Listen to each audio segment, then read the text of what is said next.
Daf Ayin Hey Amid Beis, and the Gemara is questioning Rebbe, who said that if you roast the Carbon Pesach on coals, whether that counts as that Rebbe said that it does count as tzili eish, and we had asked a question from the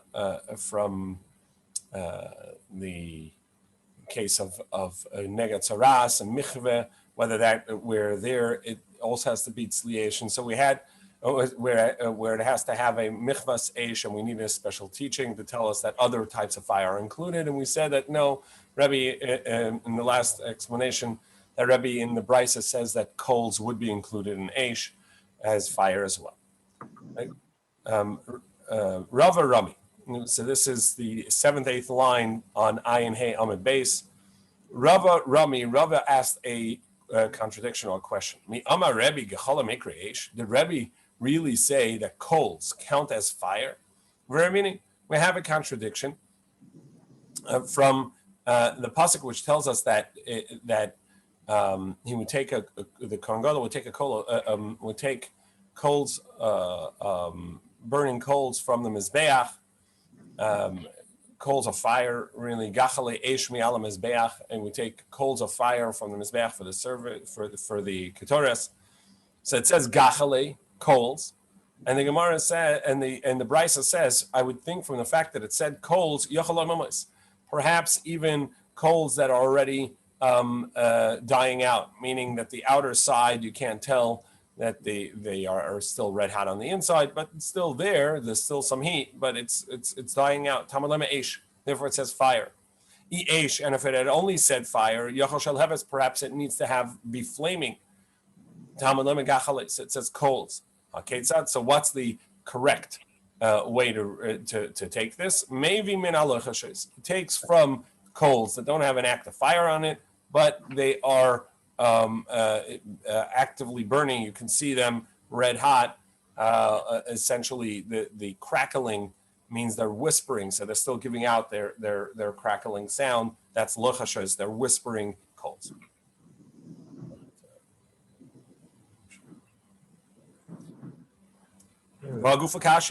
And so now, intrinsically, in the way the Brisa teaches this, I have a question.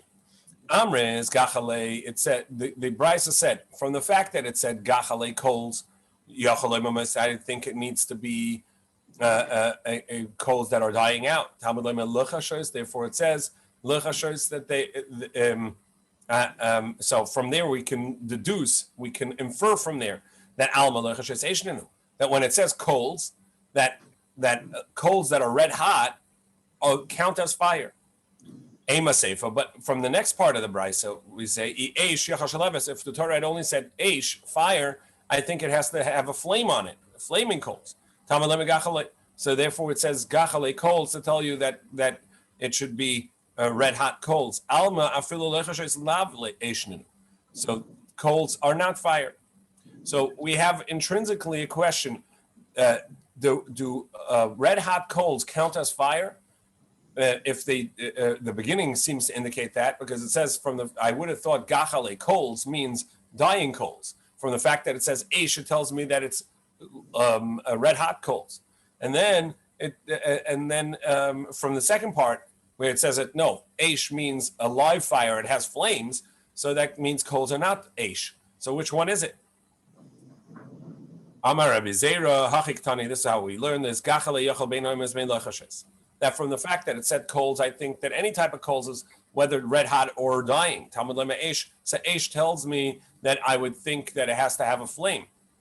That it's specifically red hot. Now eish, if it says eish yachal shel heves, then it would have to be with a fire that has a flame on it. Talmud lema gachale. That's why it says coals to tell you that it has to be the red hot coals. Okay, tzad maybe min alochashes. Now in any case. Either way, we see from this brisa that coals don't count as a fire, because the brisa says eish. If it had only said fire, I would think it has to be a flame. Kashil Rebbe. So that's a contradiction to Rebbe, who says that you can fulfill roasting it on fire from the fact that you have from the fact that the coals count as an eish, and that would count as roasted on fire. But over here we see that coals don't count as eish. Amar Abaye Tritzachi. Here's the way to Abaye says. Here's a way to read this brisa.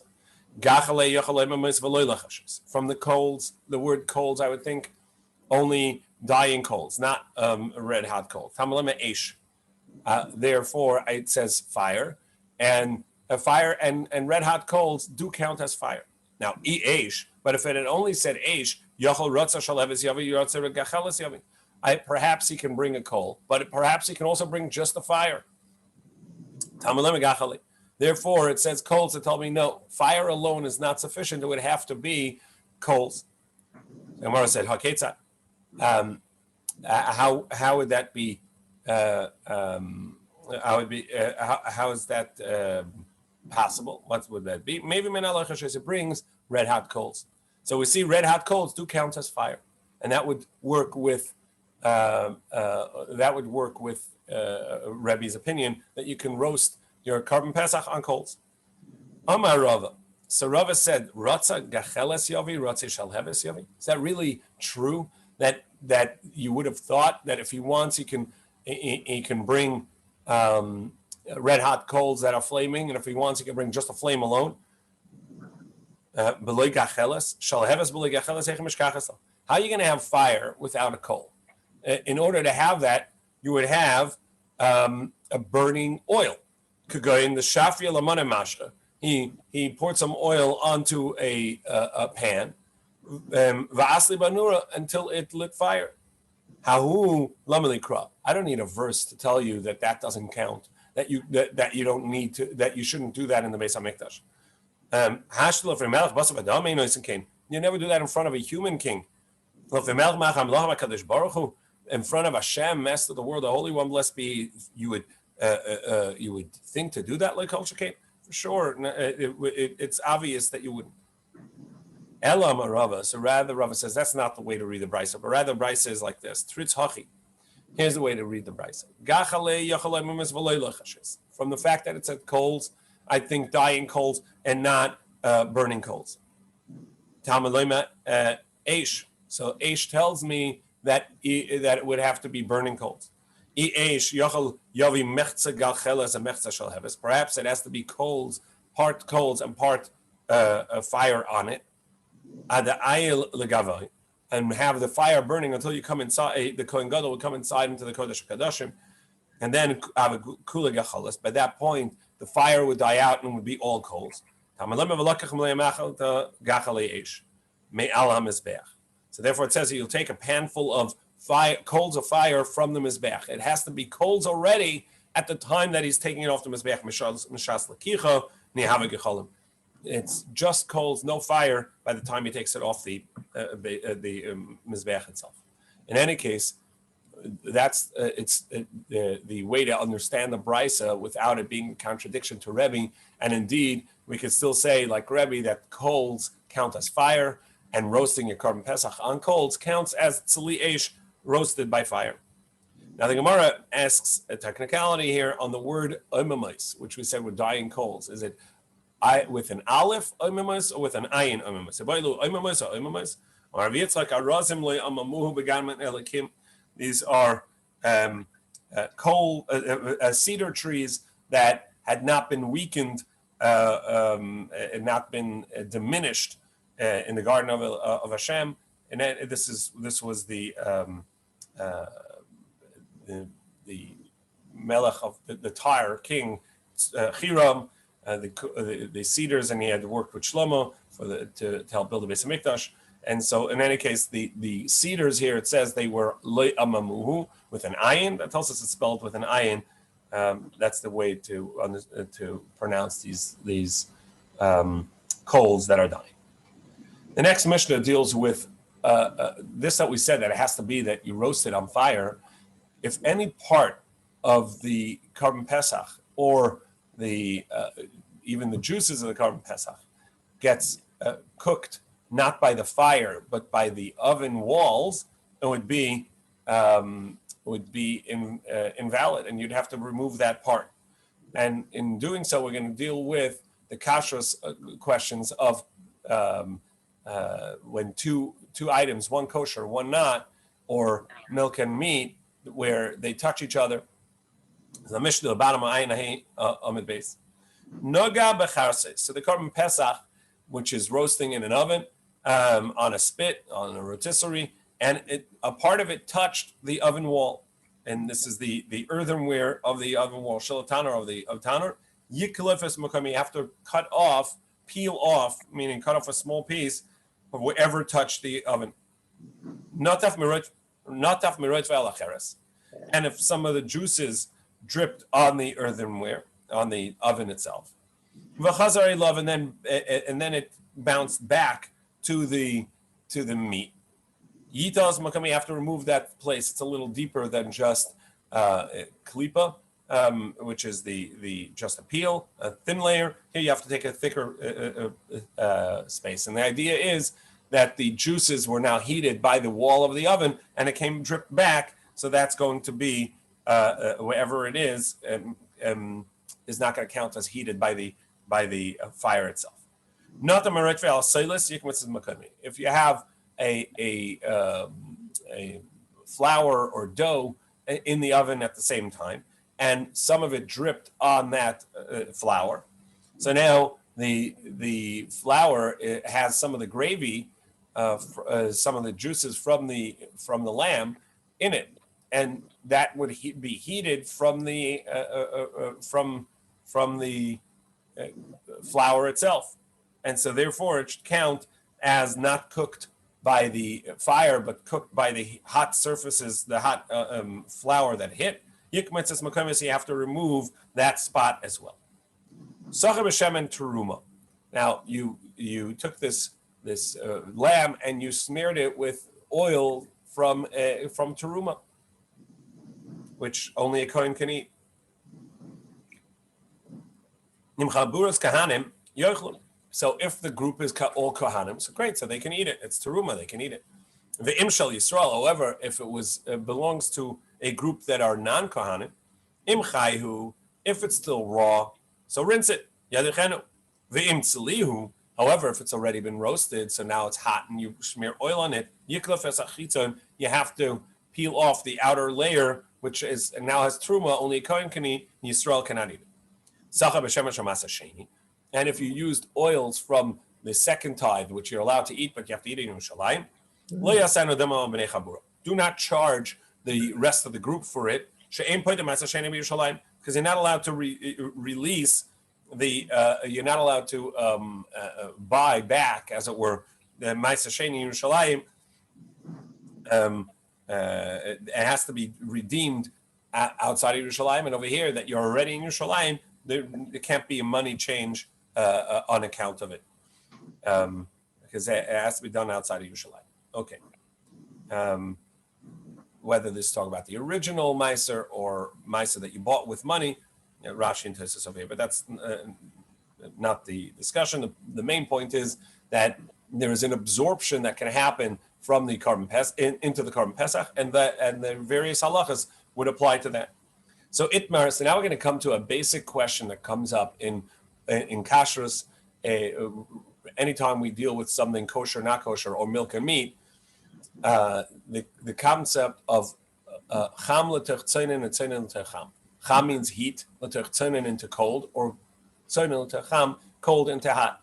If I had a cold piece of meat that fell onto my roasted meat or onto my hot pot, do I say that the lower substance is going to be stronger and heat the upper substance because heat rises? Or do we say that no, the upper substance is going to warm the lower substance? Which one is more powerful? Do we say the upper affecting the lower or the lower affecting the upper? And really, it's the stationary affecting the moving, or vice versa.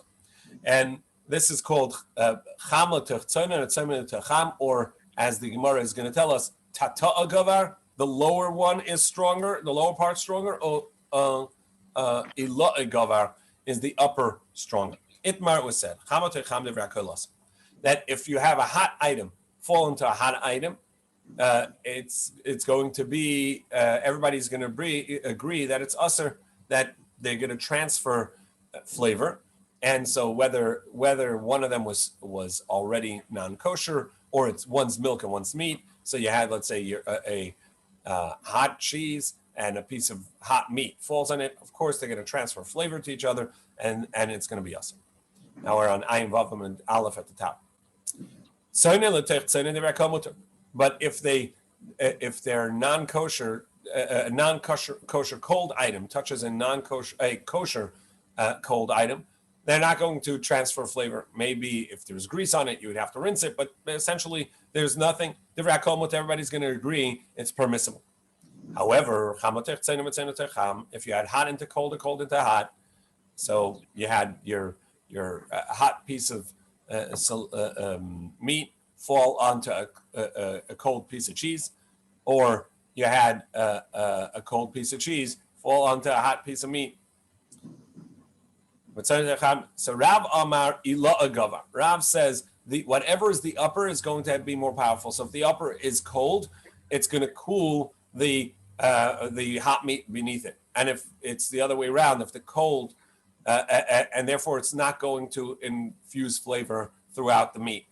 Whereas if the hot meat falls on cold cheese, so then they're going to infuse each other with flavor and they're going to be awesome.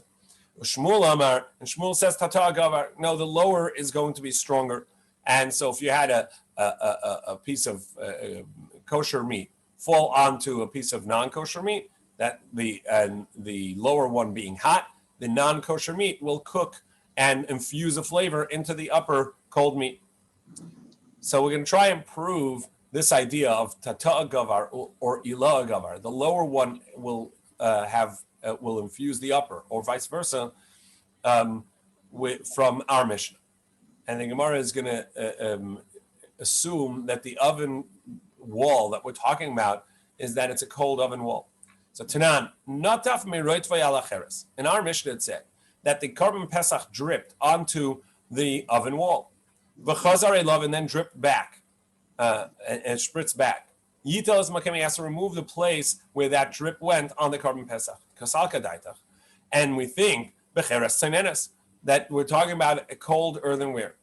So how is this considered cooked by the earthenware wall? It shouldn't be considered cooked by that at all, because it was already hot off the lamb onto the earthenware. So bishlam Rav. So according to Rav, it makes sense. The Amari law gavar, that the upper, meaning the one that is coming down towards the stationary, is what's going to infuse the flavor or going to overpower it.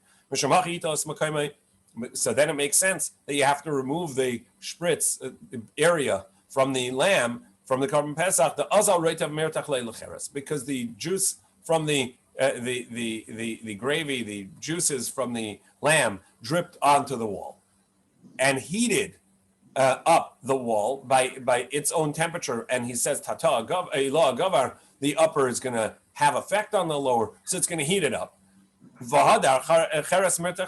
And then the heat of the earthenware reheats or maintains the heat of the juices. So now it's being heated by the wall, not by the fire. And then when it drips back, it's going to infuse, it's going to permeate the lamb, and you have to remove it. When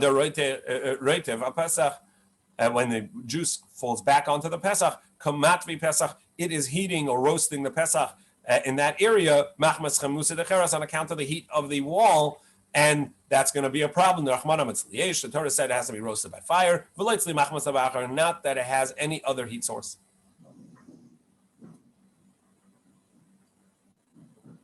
Elul Shmuel. However, according to Shmuel, the Amar to talk of it, he says no.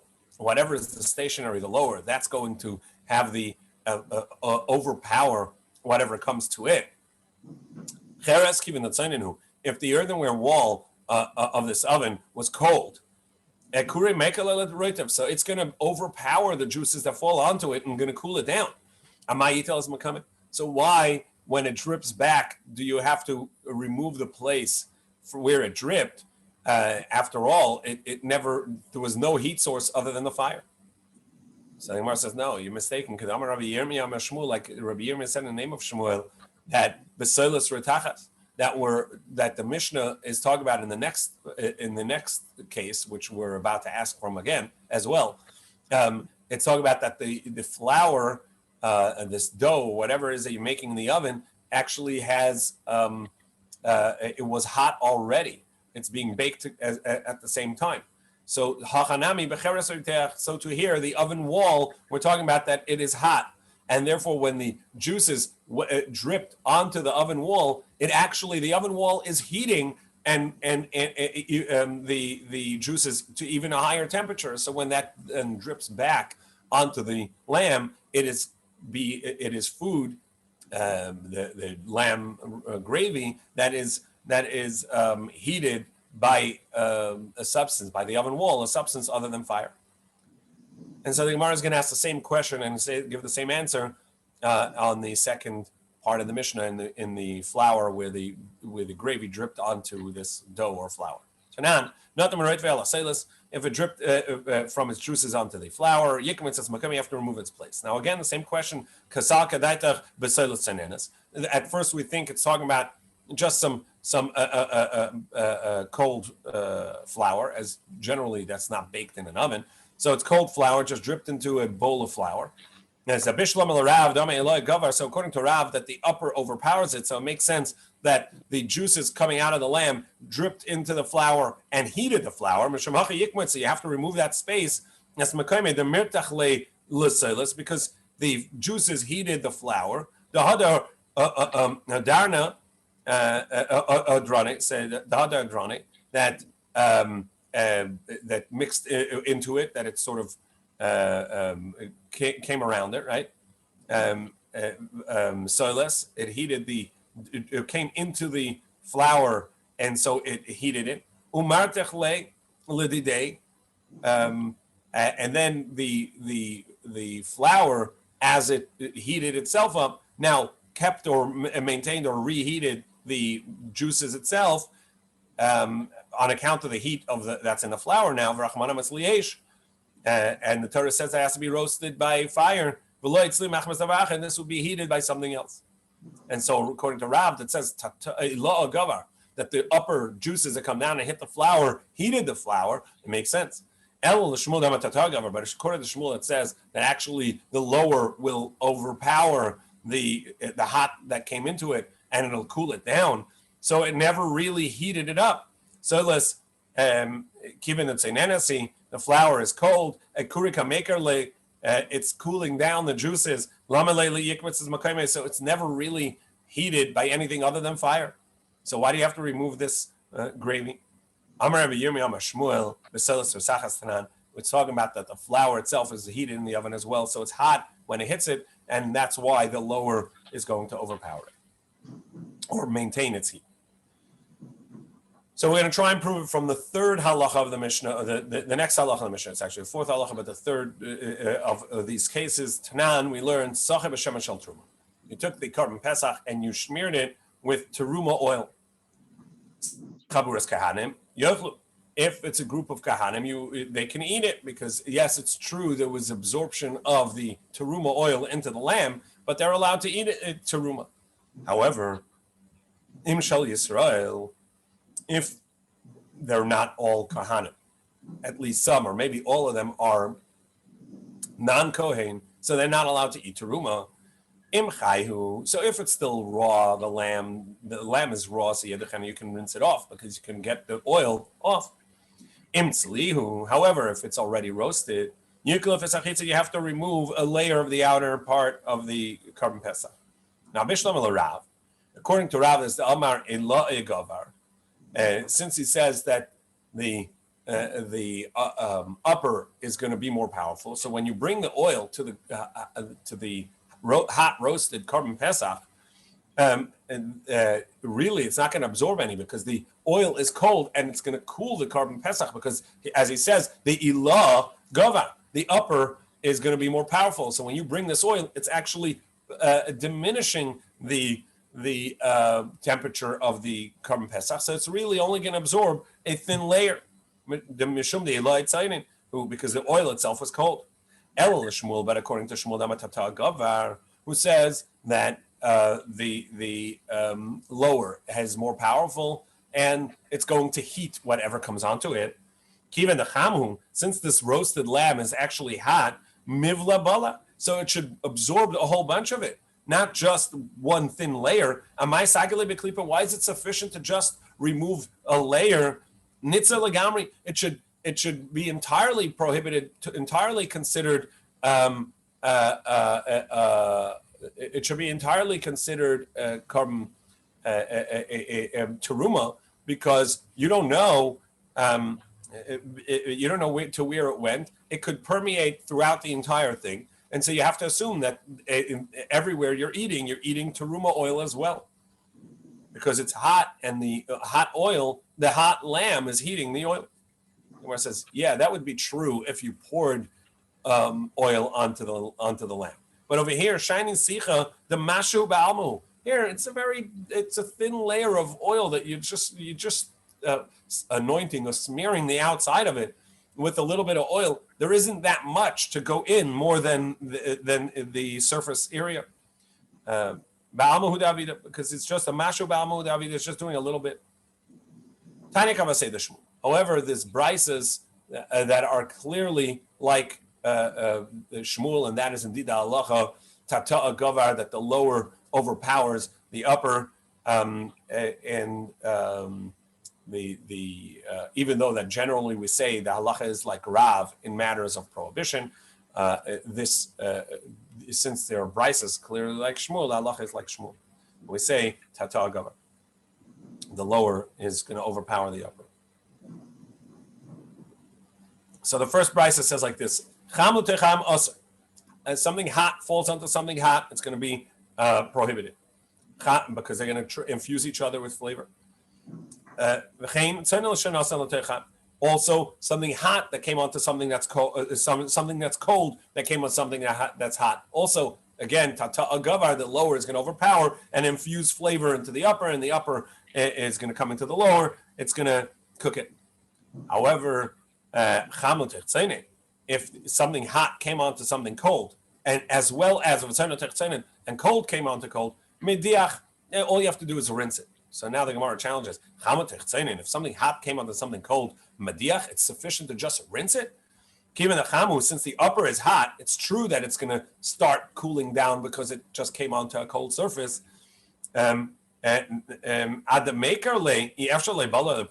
However, but while it's cooling, it can't be that it didn't absorb a little bit. And Gemara says, you're right. So Gemara says you should need at least a layer, a klipa, peel removed. Ella Ema says, you're right. If something hot comes onto cold, you have to take off one layer. And if it's cold on cold, all you have to do is rinse it. And we have a similar brisa, another brisa like this, Tani Idach. Another brisa like this, but in regards to meat and milk. Basar reseach, a hot piece of meat, shenafotech cholav reseach, it fell into boiling milk. So they're both hot. It's going to prohibit it. Obviously, the meat now has milk in it. The milk has meat in it. It's going to be asur. Or even a cold piece of meat that fell into hot milk. Also, it's going to be asur, because they will transfer flavor to each other and cook it. However, but if a hot piece of meat falls into cold milk, or cold meat into cold milk, all you have to do is rinse it. And where it says cold fell into hot, it's sufficient to just rinse it. While it's cooling, it's true the milk that the hot meat fell into the milk. It's going to decrease and diminish its heat, but in the meantime, it's impossible that it wouldn't absorb some. So you should at least need to take off the outer layer. If you're right, if a hot piece of meat falls into milk, peel off a layer, but but cold into cold, all you have to do is rinse it. Amar Mar. So the Brisa had taught that that if a cold piece of treif meat came onto a cold piece of kosher meat, midiach, it's sufficient to just rinse it. You don't need to do more. That's only if the meat has not been salted. But if the meat, it has been salted, so the meat itself, it has its own not acid, but its own powers, its own heat, if you would, not temperature heat, but on account of the salt, it's going to have heat. But if it's been very salty, aser, it's going to be prohibited. Shmuel said, "Meliach harei kereseach." When something is heavily salted, as we'll see in the Gemara in a moment, that it means heavily salted, so then it counts as if it's hot, and it can infuse flavor from one to the other. And kavush harei kamavushal. And when something is marinating, it's as if it's cooking. Rashi says in a vinegar, in a brine, but the halacha is even in a simple liquid, if it's marinating for 24 hours, or in a very heavy vinegar, a very sharp vinegar, even for less than 20 minutes, it's going to count as having cooked it and infused flavor. Amar Rava, Hadam Shmuel, Meliach harei kereseach, and Rava qualified and said this, that Shmuel said that Meliach, if it's salty, it's going to count as reseach, as if it's cooked it, and it's going to infuse flavor.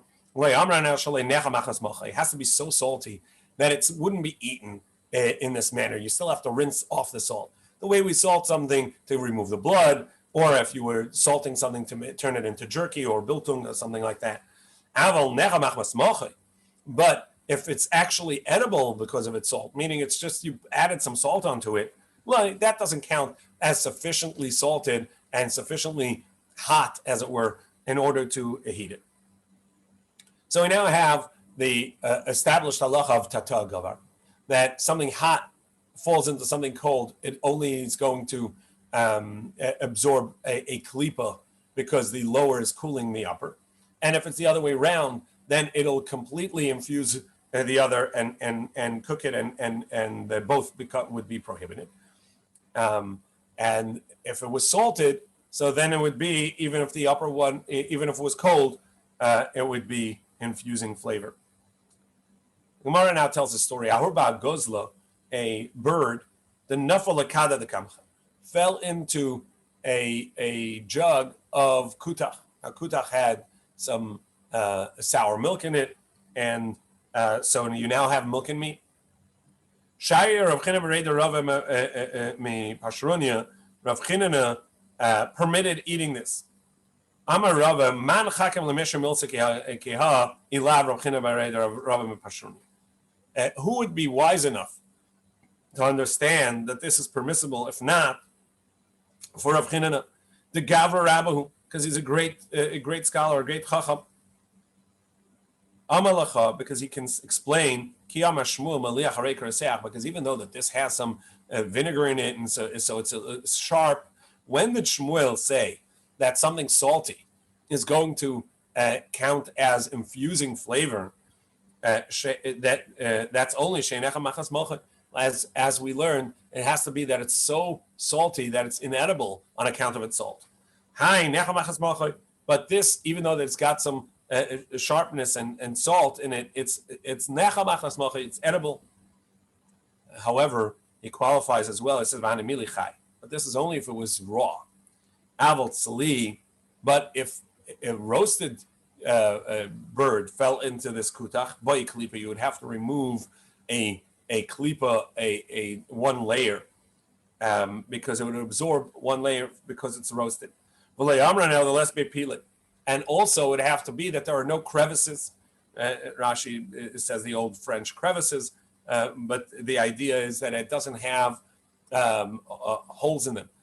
Some meat, like let's say chicken breast, is very smooth, but some meat is grainy and it has the holes in it, and so then the milk juices are going to permeate and absorb into the meat. Aval isle pele also is going to be prohibited even if it's raw. Also, v'matul betavli. If this bird had been marinated in or rubbed with spices, so that also softens the meat and then it would absorb some of the milk juices from the kutach, and it would also be prohibited. So now we turn to Ayin Vav. Amar Rav said, Ayin Vav Amud Beis, basar shchuta shami. If you took a kosher meat that is fatty, shetzale and basan avela, and you cooked it together with non-kosher meat, kachosh, that's even if it's very lean and not very fatty, the treif, the non-kosher, is not very fatty. And you roast them together in one oven. So you have a large oven, and in there you have roasting rotisserie, and you put something kosher on one, and you put something non-kosher on the other, and they're not touching each other, but they're roasting in the same oven, even though that the prohibited, the treif, the non-kosher meat, is lean and not going to give off a lot of fats. Nevertheless, the kosher is going to be prohibited. Also, my timer. So up until now, we were talking about an infusion of flavor from one substance to the other, from the kosher to the non-kosher and vice versa. Here is infusing aroma. My timer mefatmi mehadadi, because the fattiness of the kosher is going to infuse itself into the non-kosher, and then it'll give the ability for the non-kosher to send over its aroma into the kosher meat. And now the kosher meat's going to have reicha, aroma of the non-kosher, and it's going to be prohibited. The Levi disagreed with Rav, and that's the halacha, and he says, now even if the kosher meat was the weak one, was the lean, that you roasted in the same oven with non-kosher nevela meat, mutter, it's going to be permissible and no problem. My time, as long as you know that it didn't spritz onto the other, and it did, no gravy ran off from one to the other, so that they're far enough that they're not actually coming into contact. All you have is reicha. You just have the aroma from one going to the other. And aroma does not count as any substance and would not prohibit the other. And indeed, that is the halacha, at least b'diavad. Not that you should do this l'chatchila, that you should try this trick at home, but if it was done this way, it would not prohibit the kosher meat. Avid Levi Uvda, and indeed Levi ruled in a practical manner, something like this, where there was a meat roasted in an oven like this, and he said it was permissible. Bei Reish Galusa, in the household of the Reish Galusa, Begedi v'davar acher, they were roasting a goat on one rotisserie, and on the next one in the same oven was davar acher, a pig, another item meaning pig, and he said, okay, the goat is still permissible because as long as they didn't touch it, didn't come into contact, so the aroma coming from one to the other is not going to prohibit it. So this is the next substance which we said, which was aroma, a reicha, lav miltzi, it's nothing. Mesaves, we ask a question. We have a brisa that teaches that you're not allowed to roast two carbon pesachs side by side in the same oven because of the mixture. So what does the mixture here mean? My lav tarivus tamid. Wouldn't you say that its mixture means the infusion of flavor from one to the other? Now, even though they're not touching, just the very fact that they're in the same oven, they give off aroma from one to the other. The Kashi Levi said that's a contradiction to Levi, who had said that aroma is of no substance, of no significance. So Gemara says, look, mipnei tariv is goofing. It's not an account of the flavor going from one to the other, but because you may confuse which one's which. Group A as we know with the Carbon Pesach, only the people from that group are allowed to eat from that carbon. And group A put in lamb A, and then group B puts in lamb B. And when they come, they may mix them up and take the wrong thing. So don't put them both in one oven because you're going to become confused. Not that they're infusing flavor to each other. That's not of a concern because they're not touching each other. And the aroma is only, the reicha is only, is not of halachic significance here. Rather, the concern is you're going to end up with the wrong carbon. And actually, it fits well. It's logical and fits the brisa. Midiktani safer because at the end it said, even if it's a goat and a lamb. Now, if you tell me it's because we're afraid you're going to mix up which one's yours and you're going to take the wrong one, therefore I would have thought if one's a goat and one's a lamb, you're not going to confuse them. They look different, and therefore there's no reason not to take it and not to roast them in the same oven. And still it says, don't do it because you may end up making a mistake. Don't keep them close. But if it's because of concern that you can infuse flavor from one to the other, what difference is it if it's two goats or if it's a goat and a lamb? Either way, there's a concern you're getting flavor from one to the other. So why would I have thought that even if they're two different animals? So rather, the reason not to roast them together is because you may end up with the wrong lamb. You're going to mix up which one's yours. But the mixture of flavor is not a concern. So at first we thought it was a contradiction to Levi, but now you just proved that the Bryce is only concerned about the animals being mixed up. You're gonna confuse which one's your. So then it's a contradiction to Rav because Rav said that there's a concern of aroma going from one to the other, and here you tell me that there's no such concern. So Rabbi Yirmiyah said, you know what? It must be that it's talking about they're in two pots. The Gemara says, what are you talking about pots? You can't roast it in a pot. It has to be fire roasted. You think that that's what it means, two pots?